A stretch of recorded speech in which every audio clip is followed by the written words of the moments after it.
Qu'est-ce que ça change de vivre ou de ne pas vivre dans la divine volonté? Le changement, c'est que nous essayons de vivre tout dans la divine volonté. Nous essayons que ça devienne une vie divine en nous. Ma seule chose, la seule chose que je cherche, ma finalité, c'est chercher Dieu. Rien ne m'intéresse qui n'est pas Dieu. Rien, c'est tout.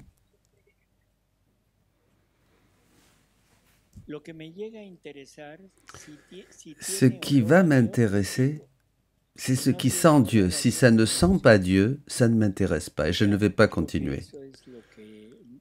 Je crois que c'est ça qui doit nous bouger, nous mettre en marche. C'est de Dieu ou c'est pas de Dieu? Et c'est très facile de discerner cela.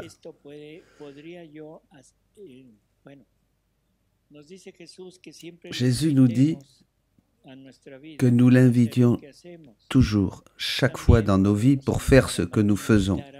Nous pouvons aussi inviter la Vierge Marie. Bon, et la question, par exemple, maintenant, est-ce que je pourrais dire maintenant j'ai envie d'aller boire? Est-ce que je peux dire à Jésus je vais aller boire maintenant et me saouler? Non, bien sûr que non. Invitez la Vierge Marie maintenant avec vous pour aller vous acheter un bikini. Elle va dire non. C'est très simple. Mettre Jésus et Marie et les inviter à faire avec nous ce que nous sommes en train de faire. Donc je vais voir si ce que je suis en train de faire, je peux le mettre dans la volonté divine ou pas.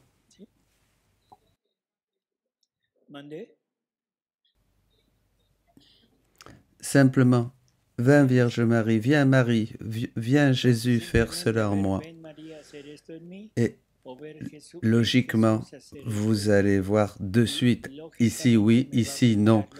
Je peux le faire, oui, mais sans Jésus et sans Marie. Et alors là, on n'est plus dans la divine volonté. Est-ce qu'on peut arriver à vivre cela?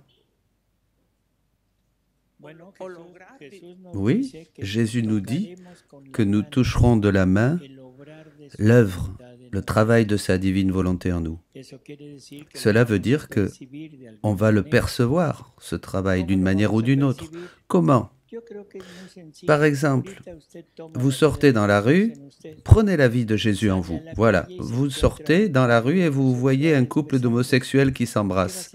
Qu'est-ce que vous allez sentir? Mal, laid. Vous recevez ce que Jésus reçoit en ce moment.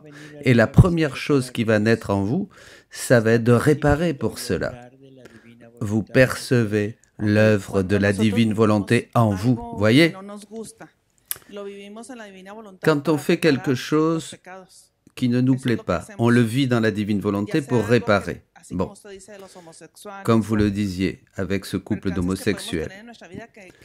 Mais il y a d'autres choses qui ne nous plaisent pas dans nos vies. Et ça aussi, on doit l'offrir, oui. Mais il y a des choses qui ne nous plaisent pas et que nous pouvons éviter. Et il y a des choses qui ne nous plaisent pas et qu'on doit vivre, qui sont inévitables. Par exemple, je me mets à voir une série à Netflix ou un film à la télévision. Qu'est-ce qui se passe dans ce programme, dans cette série, dans ce film? Du sexe explicite. Hein? D'accord. Voilà.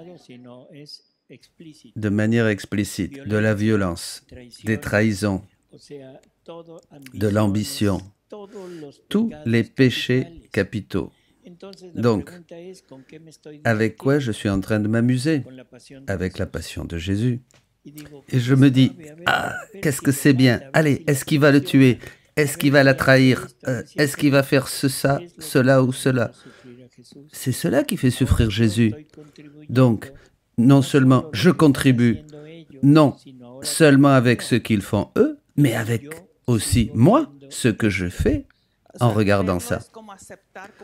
Donc, en fait, regarder ces choses, c'est comme l'accepter, oui, c'est participer à la souffrance de Jésus. Et c'est pas seulement la souffrance de ce qui est en train de se montrer dans le film, mais moi aussi, parce que j'accepte et j'y participe, vous comprenez? Voilà. C'est ça, prendre la vie de Jésus en nous. Est-ce que quelqu'un a les heures de la passion ici? Nous avons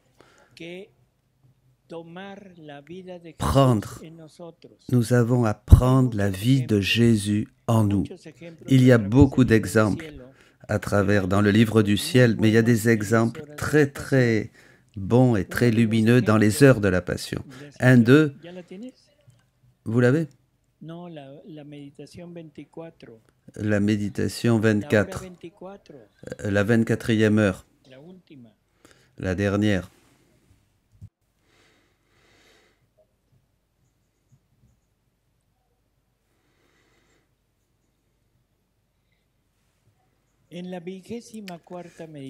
Dans la 24e heure, c'est quand la Vierge Marie est avec le corps de Jésus, prête pour l'enterrer, et ils vont fermer le sépulcre. Et la Vierge Marie n'arrive pas à se séparer du corps de Jésus, parce que son amour ne lui permet pas cette séparation. Elle n'y arrive pas. Et Louisa lui dit, « Oh mère, tu es en train de te battre contre deux pouvoirs immenses, le pouvoir de l'amour et le pouvoir de la volonté du Père, qui est que ce sépulcre soit fermé. C'est la volonté du Père. Et toi, ton amour te pousse à rester avec ce corps de Jésus. L'amour t'y pousse. Et alors, après cette bataille que souffre la Vierge Marie, Louisa dit, « Maman souffrante, le vouloir divin s'impose et te met en mouvement. Alors, tu regardes son visage infiniment saint, tu lui donnes des baisers et tu t'exclames, « Fils adoré, comme tu es défiguré. Ah, si l'amour ne m'assurait pas que tu es mon fils, ma vie, mon tout, je ne te reconnaîtrais plus. Ta beauté originelle est devenue difformité. Le teint rosé de tes joues fraîches s'est changé en violet. La lumière, la grâce que transmettait ton beau visage, qui comblait de joie celui qui l'admirait, se sont changés en pâleur de mort. Ah, fils, fils bien-aimé, à quel piteux état as-tu été réduit? Quel horrible travail a accompli le péché sur tes membres infiniment saints. Oh, comme ton inséparable maman voudrait te restituer ta beauté originelle, je veux fondre mon visage dans le tien et prendre le tien pour moi. Les gifles, les crachats, les mépris, et tout ce que tu as souffert dans ton visage infiniment saint. Ah, fils, si tu me veux en vie, donne-moi tes peines, sans quoi, moi, je meurs. Ta douleur est telle, ô maman, dit Louisa, qu'elle te suffoque, te coupe la parole, et tu restes comme éteinte sur le visage de Jésus. Pauvre maman, comme j'ai compassion de toi. Mes anges, venez soulever ma maman, aidez-la, sa douleur est immense, l'inonde, la suffoque, et il ne lui reste ni vie ni puissance. Mais le vouloir divin, déchirant ses vagues, te ranime, et toi, tu lui donnes des baisers sur la bouche, et ce faisant, tu te sens les lèvres devenir amères à cause de l'amertume du fiel qui a rendu la bouche de Jésus si amère. Et en sanglotant, tu continues. Mon fils, dis une dernière parole à ta maman. Est-ce possible que je ne puisse plus entendre ta voix?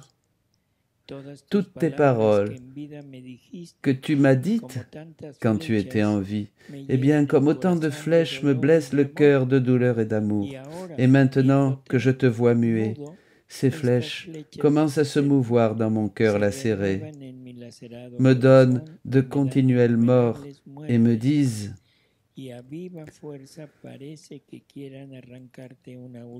Tu ne l'entendras plus. Tu n'entendras plus son doux accent, la mélodie de sa parole créatrice, qui créait en toi autant de paradis qu'il prononçait de paroles. Ah, mon paradis est fini, et je n'aurai d'autre chose que l'amertume.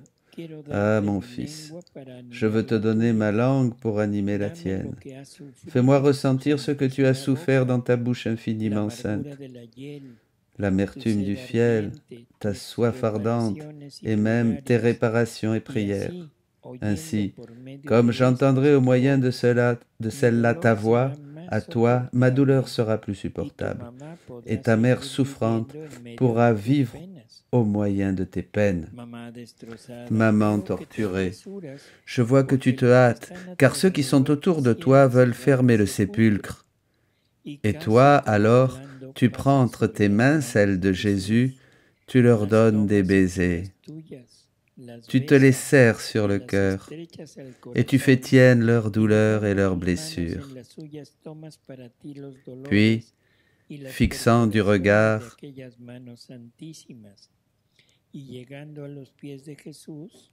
et en arrivant au pied de Jésus, et en regardant la torture mortelle que les clous ont faite en eux, tu fais tiennes ses plaies et les pieds même, pour courir au moyen d'eux auprès de tous les pécheurs et les arracher.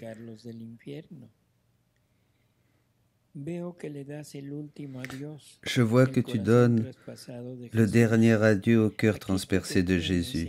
Ici, tu t'arrêtes. C'est le dernier assaut que subit ton cœur maternel, qui, tandis qu'il se voit arraché de ta poitrine par la véhémence de l'amour et de la douleur, ressent le besoin de faire sien ce cœur infiniment saint de Jésus. Son amour rejeté par tant de créatures, ses nombreux désirs ardents, non réalisés, à cause des ingratitudes de celles-ci, ces douleurs, ces blessures qui transpercent ce cœur très saint et qui vont te crucifier durant toute sa vie. Nous devons prendre la vie de Jésus, les oreilles de Jésus. Pourquoi ?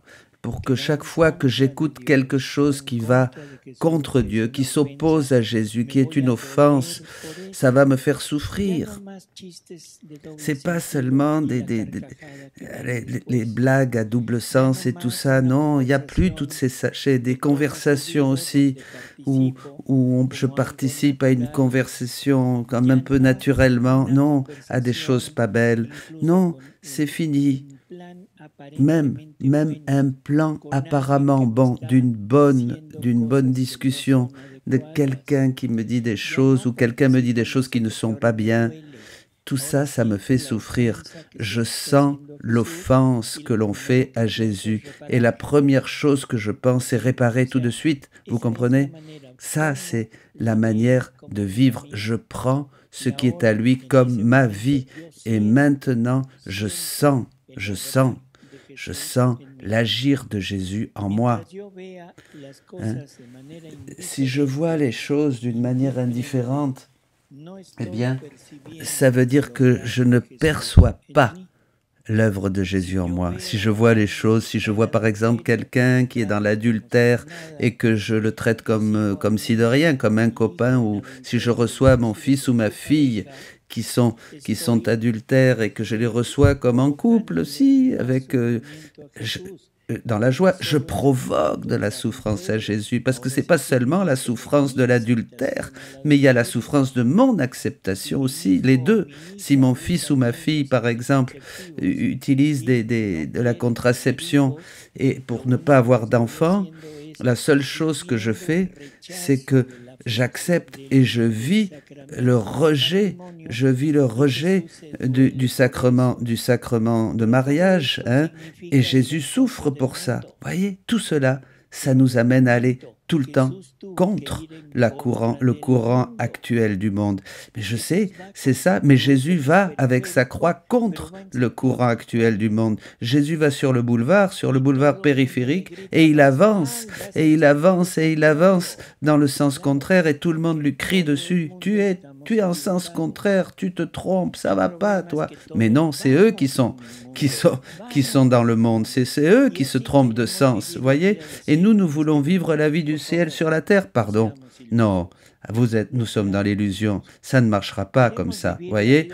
On veut vivre la vie du ciel ici sur la terre. Ah, très bien, bénissons le Seigneur, mais pour cela, il va falloir accepter ce qui est requis pour vivre la vie du ciel sur la terre, c'est-à-dire un renoncement total à tout ce qui est à nous. Si nous ne renonçons pas à tout ce qui est à nous, si je ne le fais pas, si je ne le vis pas, eh bien, c'est une moquerie que je fais à Jésus. Je me moque de Jésus.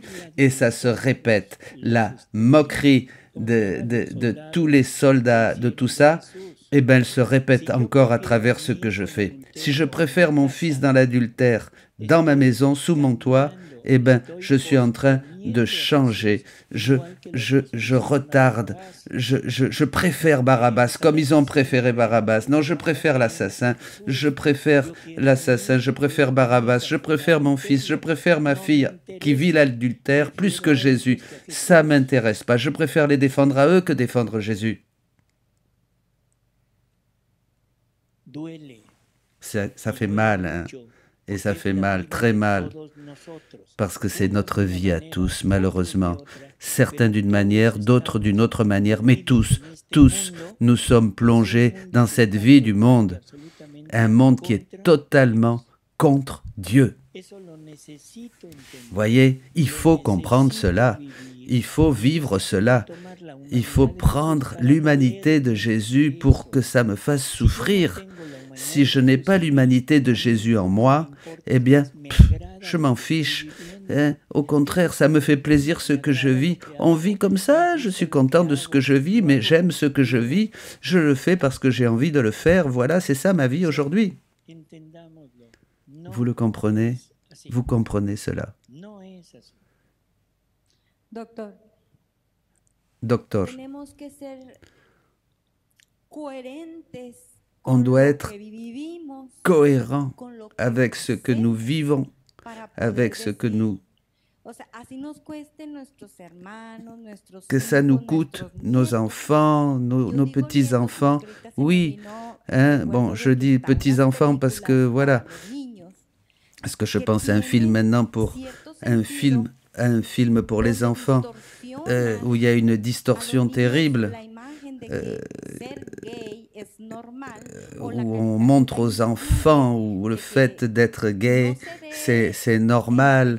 On voit aussi dans le dessin animé que les petites poupées, deux petites poupées ont eu leur bébé, par exemple, de femmes. Et moi, comme grand-mère, je n'accepte pas que ma petite fille voit ces choses-là, parce que je ne suis pas d'accord. Mais ma fille ne vit pas en syntonie, ne vit pas ce que je vis moi, au contraire.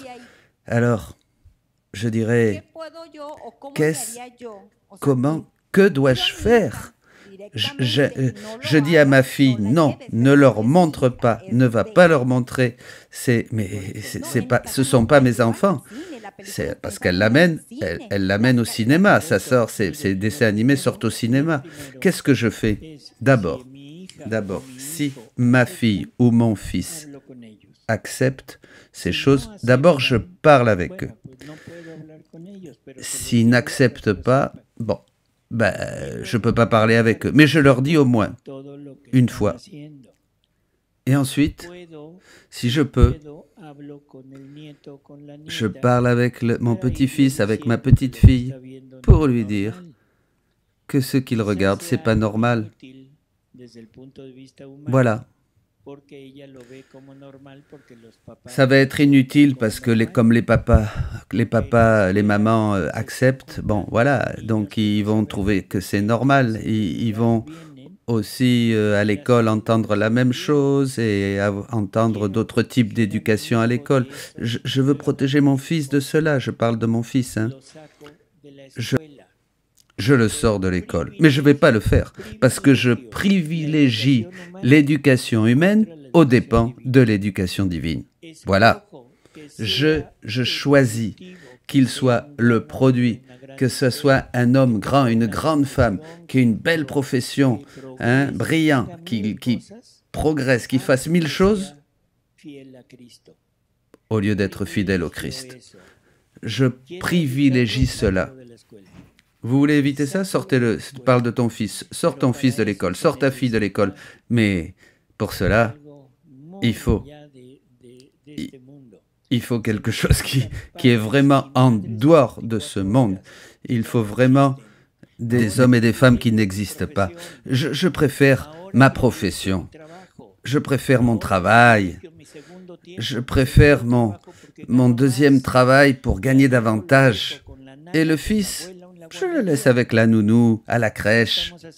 Qu'est-ce qu'on fait? Je m'en fiche. Je m'en fiche de mon fils. Non, je ne suis pas préoccupé pour mon fils. C'est pas vrai. Je suis préoccupé pour moi, pour mes affaires. Voilà, qu'il ne me gêne pas dans mon plan de vie. Ah non, j'ai mon travail, vous comprenez? Je dois grandir, je dois me développer. Hein? Jamais personne. On ne dit pas que la la femme ne doit pas croître. Bien sûr, hein? Elle veut grandir, elle veut se développer très bien. Mais alors, n'ayez pas d'enfants. Et si vous n'avez pas d'enfants, si vous ne voulez pas d'enfants, alors ne vous mariez pas. Alors, parce que sinon, c'est juste... Hein? Et si vous ne vous mariez pas, n'utilisez pas la fornication, hein? Et ne demandez pas la permission. Vous comprenez? On ne peut pas parler plus clairement, pardon, mais quelquefois, je parle avec des mots qui sont très concrets. La seule chose qui nous intéresse dans ce monde, aujourd'hui, c'est progresser. L'argent, les vacances, la maison, et jouir l'orgasme. Voilà, c'est tout. Vous avez raison. Oui, c'est la seule chose qui m'intéresse. Et je cours après toutes ces choses-là. Et rien d'autre m'intéresse. Bon, ben écoutez, décidez. Chacun décide de faire ce qu'il veut. Parce que l'autre chemin, c'est le sacrifice. L'autre chemin, ça veut dire se donner 24 heures sur 24 hein, avec l'enfant pour le faire grandir, pour le mettre à homeschool, je vais l'éduquer à la maison, etc. Hein, pour justement qu'il évite de toutes ces choses. Je veux des enfants, très bien, mais alors donnons notre vie, notre temps à leur, mais on ne le donne pas. On ne le donne pas. On les met entre les mains de l'école. L'école n'éduque pas. L'école n'éduque pas, elle enseigne, c'est tout. Mais l'éducation doit venir du papa et de la maman. Alors, la seule éducation que maintenant nous avons, c'est qu'ils grandissent, c'est qu'ils soient brillants, qu'ils soient les meilleurs, hein, etc., etc. Hein, voilà. Fais-toi. Toi, tu dois agir. Hein? Tu dois être supérieur à tous les autres. Tu dois être le meilleur. Qu'est-ce qu'on fait? On éduque la volonté humaine pour s'opposer en tout à Dieu. Voilà comment on éduque nos enfants.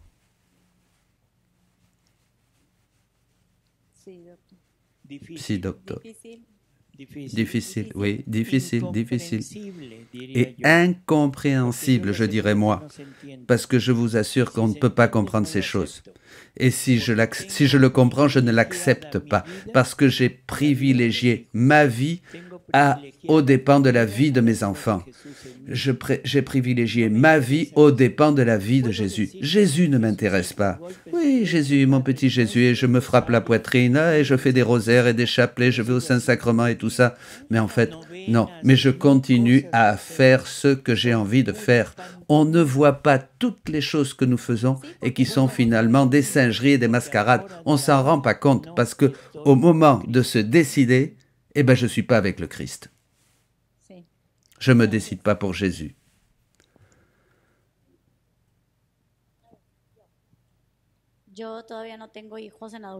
Moi, j'ai pas encore des fils dans l'adultère, mais ma question est, je n'ai pas encore des fils qui vivent l'adultère, mais je me pose la question, si je ferme la porte à mon fils parce que je n'accepte pas ce qu'il fait, je pense qu'il y aura encore plus de conséquences négatives. Ça, c'est des prétextes humains. L'exemple, nous l'a mis Saint Jean-Paul II. Saint Jean-Paul II, quand nous avons eu un président qui, je crois, était de par ici, avec des bottes de cow-boy qui venaient de Chihuahua.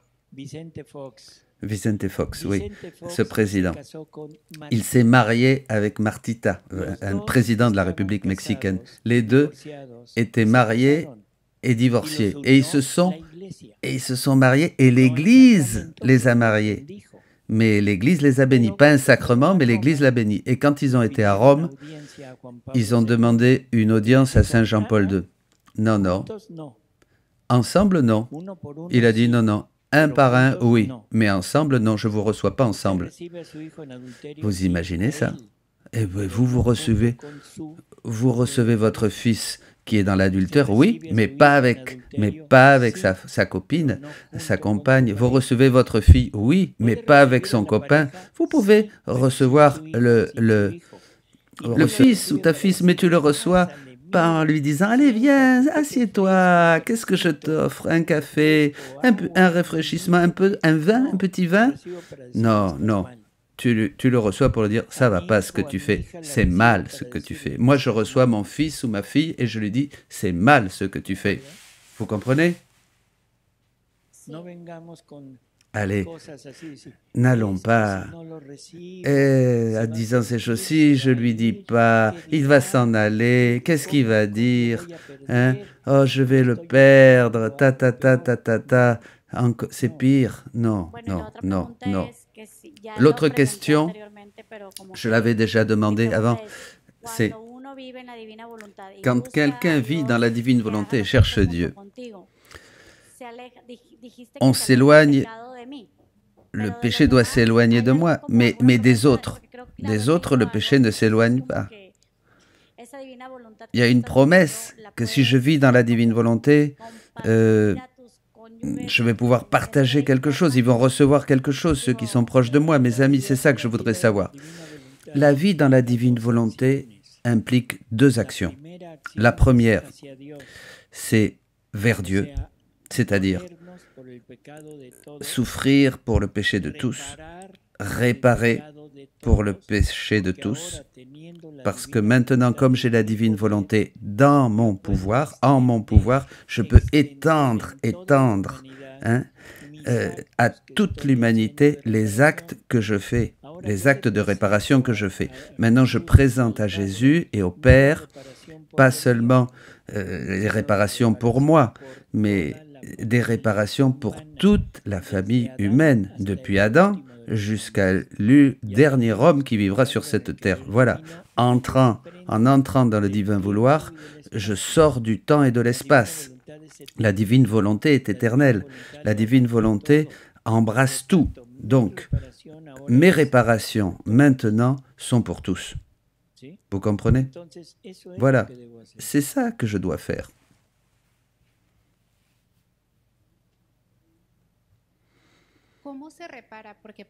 Comment on répare? Parce que moi, avant, c'était faire un rosaire ou une messe pour quelque chose de mal qui était arrivé dans le monde. On revient aux heures de la passion. Regarde ce que je fais pour que tu le fasses toi aussi, dit Jésus à Louisa.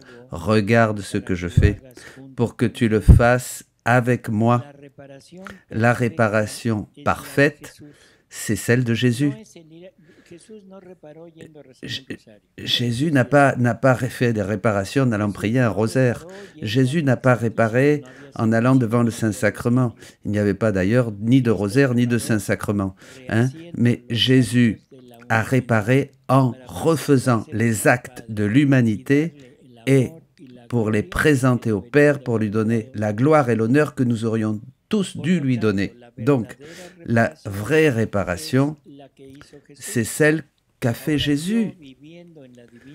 Alors moi, vivant dans la divine volonté, j'ai la possibilité de prendre les réparations de Jésus, la vie de Jésus, comme la faire mienne, et l'accomplir en moi comme si elle était mienne. Voyez, la vivre en moi. Dieu m'a donné Jésus, Dieu m'a donné sa vie pour que je puisse la vivre à partir de moi. La vie de Jésus maintenant a un nom. Elle a un nom. C'est pas seulement la vie de Jésus, elle a un nom. C'est la vie de Jésus Tomasini, c'est la vie de Jésus Lopez, la vie de Jésus François, la vie de Jésus Dominique. La vie de Jésus maintenant a un nom. Et ce nom donne une individualité, donne une personnalité propre à cette personne, comme si c'est un autre Jésus, comme si c'était un autre Jésus. Et en prenant tout ce que Jésus m'a donné, eh bien, maintenant je mets ce qui est à moi, ce qu'il m'a dit aussi, mais je l'utilise comme si c'était à moi, et je mets ces réparations, je répare de manière parfaite, parce que maintenant, je lui offre ses propres réparations, plus ce qui est à moi, voyez? Et donc, je fais des actes encore plus grands que les actes que Jésus a faits, comme il le dit dans l'Évangile.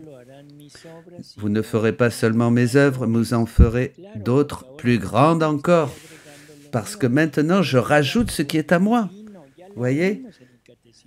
Mais c'est dans le catéchisme, nous l'avons, on est devenu divin, on participe à la nature divine, on l'a vu hier, j'ai la nature divine en moi, il m'a communiqué sa vie et sa nature divine et tous ses attributs, ses œuvres, tout. Voyez? Ça, c'est la vie du ciel sur la terre. Vivre la vie du ciel sur la terre, c'est pas s'enfermer dans une église. Vivre la vie du ciel, c'est pas réciter des prières. Vous comprenez? On va à l'adoration. Regardez si nous sommes incongruents. Et Jésus parle dans le livre du ciel de la vraie adoration. On va à l'adoration. Qu'est-ce qu'on fait? On amène un livre énorme et on commence à lire devant le Saint-Sacrement. Et quelquefois, on lit comme on lit le journal. Hein?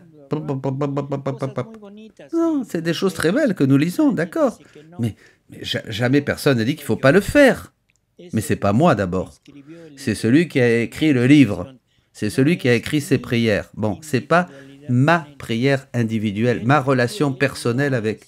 Et ce que veut Jésus, c'est pas des prières d'un autre, d'un livre. Il veut ce qui est à moi, à moi, à moi. À quelqu'un, je lui ai dit ce matin, je ne sais plus à qui, si vous voulez montrer de l'amour à votre mari, ne lui récitez pas un poème de je ne sais plus qui. Si vous voulez manifester votre amour, il va te dire, ah ma chérie, c'est joli ce poème, mais c'est pas à toi, ça m'intéresse pas ce poème, il est pas de toi. Ah oui, je me souviens à qui j'ai dit ça. Bon, qu'est-ce qu'il veut votre mari, votre époux? Que vous parliez de vous-même. Jésus dit à Pierre. Pierre lui dit, nous ne savons pas prier comme tu pries. Enseigne-nous à prier. On sait pas, on ne connaît pas ces paroles que tu dis quand tu pries. Et Jésus lui dit, écoute,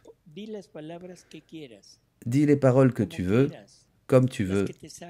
Celles qui sortent de toi, ce que je veux, c'est toi. C'est ton individualité, ta personne. Si tu ne sais rien me dire d'autre que je t'aime, ça suffit. C'est ce que je veux entendre de toi. Hein? Donc, n'arrivons pas avec un gros livre ou avec des petites prières écrites par quelqu'un pour les réciter. Mais qu'est-ce qu'on va obtenir avec ça? Rien, rien. Bien sûr, à vous dire, oh, Jésus est très content. Oh là là, il doit être très content. Voilà, j'ai lu la même chose et la même chose et la même chose. Mais c'est ce qu'on fait, c'est ce que nous faisons. Voyez? Ah. Jésus, il va dire, ah, la voilà de nouveau, oh, vite, je m'en vais. Je suis ennuyé de ces petites prières et de ces répétitions. Hein? dis les paroles qui sortent de ton cœur, comme tu veux, peu importe, mais que ça soit toi qui me les dises, toi, c'est ça que je veux. N'importe où, si j'ai la certitude que Jésus est avec moi, où je suis, je peux le faire. Je peux me mettre en contact avec ce Jésus qui est en moi partout. Je n'ai pas besoin même d'aller à l'église. D'accord? Je dois vivre, que la prière devienne vie. Mais faire vie, la prière, c'est pas comme quelque chose à force, comme les ânes qui ont une barre et qui sont obligés de travailler. Je vais pas lire un livre et faire autre chose. Non, non, non. C'est cette communication, Seigneur, je te donne tout ce que j'ai, tout. Même balayer peut être un acte d'adoration parfaite si je le fais avec l'amour de Dieu et que je mets Jésus à balayer avec moi. Et Jésus va me dire, parfait, je viens balayer avec toi. Parce que je viens répéter ma vie dans le fait que tu balayes. Mais arrête avec tes prières et tes récitations. Hein? Arrête avec tes poèmes. Donc, alors pourquoi il y a un livre de prière de Luisa Picaretta que nous avons fait? Oui, et puis toutes ces choses, le rosaire dans la divine volonté, les dévotions dans la divine volonté. Je crois qu'il y a même des neuvaines dans la divine volonté. Pardon, mais c'est inutile.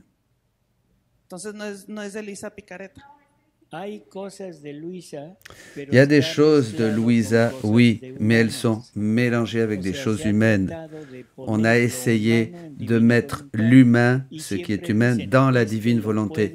Et on dit, mais je peux le faire dans la divine volonté? Oui, comme un acte. Bon, ben oui, c'est vrai, bon. Mais si vivre dans la divine volonté, c'est permettre à Jésus qu'il vienne vivre en moi et que moi je dis Jésus, bon, ok, mais viens vivre en moi, mais on va faire une neuvaine à Saint-Judas, à Saint-Glinglin ou je sais pas. Est-ce que Jésus va venir avec moi faire cette neuvaine? Non. Non. Une question. Si on prie les fameux 1000 ou 2000 Ave Maria, non, et ils disent qu'on le fait dans la divine volonté. Hein? Moi, je vous l'ai dit, des 2000 à cette femme de Monterrey, des 2000 Ave Maria. Mais alors, pourquoi 2000 alors? Je lui ai dit, pourquoi 2000? S'il vous plaît, s'il vous plaît. Quelquefois, quelquefois, on essaye de faire des trucs avec Dieu.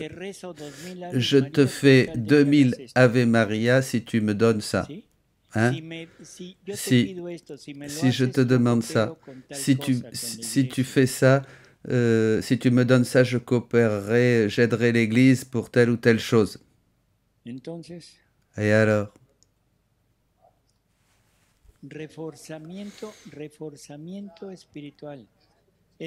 Plus de force spirituelle. Je suis en train d'acheter à Marie son intercession.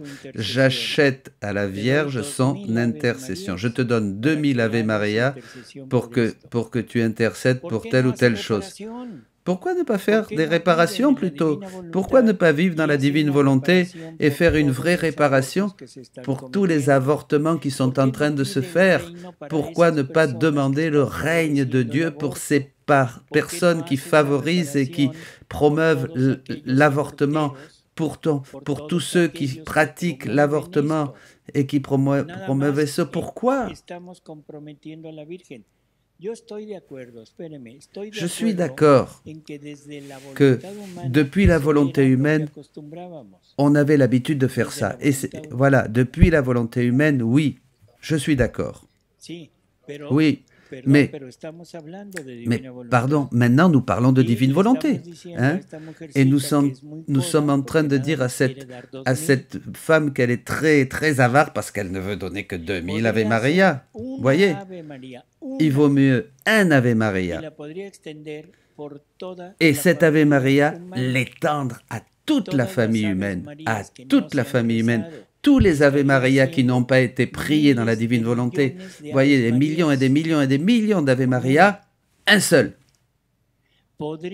Et comme le je t'aime de Jésus, un seul.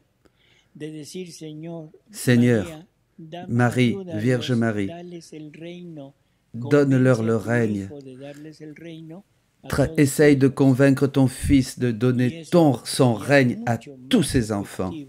Et ça serait beaucoup plus efficace que la manière humaine. Non, non, non, non. Vous voyez, on ne parle pas là d'une réunion avec des bougies, la bougie perpétuelle. Eh bien là, vous me sortez d'ici à coups de bâton. Non, non, je parle de cela.